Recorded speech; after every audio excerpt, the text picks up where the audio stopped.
આજે મતદાન યોજાશે। પહેલા તબક્કામાં 21 રાજ્યોની 102 બેઠકો માટે મતદાન યોજાવાનું છે। 102 બેઠકો માટે 16 કરોડ મતદારો આજે મત આપશે। પહેલા ચરણમાં 9 કેન્દ્રીય મંત્રી, 2 પૂર્વ મુખ્યમંત્રી લોકસભા જંગમાં મેદાને છે।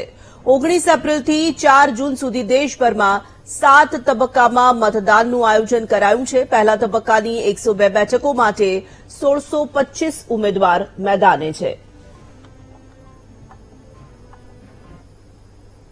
एक बार हमारी विनती भी है, गुहार भी है, अनुरोध भी है, अपील भी है कि सब लोग एक बार वोट देने आए और वोट देने आएंगे तो उसका जो लोकतंत्र के पर्व का जो आनंद है उसको महसूस करेंगे।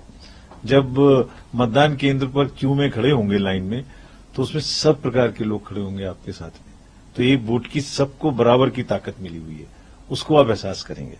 आप एहसास करेंगे कि आप अपनी सरकार चुन रहे हैं, आप एहसास करेंगे आप अपना भविष्य चुन रहे हैं। तो जरूर आइए और हमें इस बार उम्मीद है कि बहुत भारी संख्या में मतदाता वोट देने आएंगे। तो 21 राज्यों આજે ચૂંટણી યોજાવા જઈ રહી છે। 7 તબક્કામાં મતદાનનું આયોજન। આજે પહેલા તબક્કાનું મતદાન થશે। દુનિયાના સૌથી મોટા લોકશાહી પર્વનો આજથી પ્રારંભ થવા જઈ રહ્યો છે। 18મી લોકસભા ચૂંટણીના પહેલા તબક્કાનું આજે મતદાન છે। સંવાદદાતા પાર્થ જોડાઈ ચૂક્યા છે। પાર્થ, ચૂંટણીના પહેલા તબક્કાનું આજે મતદાન છે। 21 રાજ્યોની 102 બેઠકો માટે મતદાન થશે। જી તો ચોક્કસથી જણાવી દઉં તો 8મી લોકસભા ચૂંટણીનું આજે પ્રથમ તબક્કાનું મતદાન યોજાઈ રહ્યું છે। સવારે 7 વાગ્યાથી મતદાનની પ્રક્રિયા શરૂ થઈ છે। મહત્વની વાત કરવામાં આવે તો પહેલા તબક્કામાં કુલ 21 રાજ્યની 102 બેઠકો પર મતદાન થઈ રહ્યું છે અને 1625 ઉમેદવારો અત્યારે ચૂંટણી મેદાનમાં છે।